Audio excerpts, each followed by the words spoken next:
هو مساء الخير، وربنا يجعل ايامكم كلها خير، وكل سنه وانتم طيبين بمناسبه الايام المفترجه.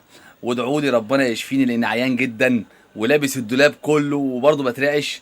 بس قلت لا مش هسكت، لازم اجي اعمل فيديو. بالنسبه لارامل سياده المستشار مرتضى منصور، انتوا ليه؟ انتوا ازاي عايشين كده؟ انتوا معانا ليه؟ انتوا بتعملوا فينا كده ليه؟ ايه يا جدعان اللي انتوا بتعملوا ده؟ يا جدعان انا بقالي كام يوم كده على صفحتي بشوف كومنتات غريبه.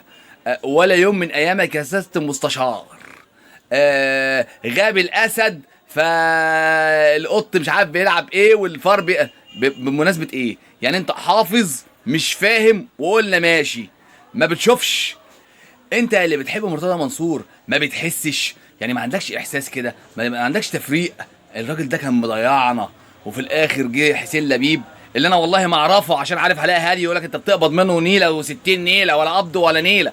جه ظبط الدنيا وحل لك 14 قضيه وجاب لك كبشه لعيبه وكل ده انت مش شايفه، لكن انت شايف ان مرتضى منصور مشي، فالدنيا بعد ما مرتضى منصور مشي باظت، وجه حسين لبيب فالدنيا باظت بعد حسين لبيب ما جه. تخيل الدنيا باظت ازاي، وجاب لك 11 لعيب، 11 صفقه سوبر. ال 11 صفقه دول ب 50 مليون جنيه بس، بالرغم ان مرتضى منصور كان بيجيب لك جوز لعيبه سامسون ونداي ب 120 مليون. فالراجل الجاحد اللي اسمه حسين لبيب جاب لك 10 صفقات ب 50 مليون. فراجل قليل الادب ازاي يعمل كده؟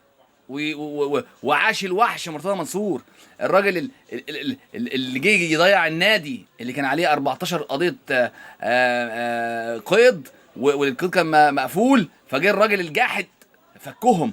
فازاي يعني انت راجل يا حسين يا لبيب جاحد؟ هو انت ما عندكش دم يا حسين يا لبيب؟ جاي تفك القيد على نادي الزمالك؟ يا اقول لك ايه بس اقل ادبي؟ انت ازاي تعمل كده؟ انت ازاي تعمل مصالحه؟ انت ازاي تعمل مصالحه يا حسين يا لبيب مع الاهلي؟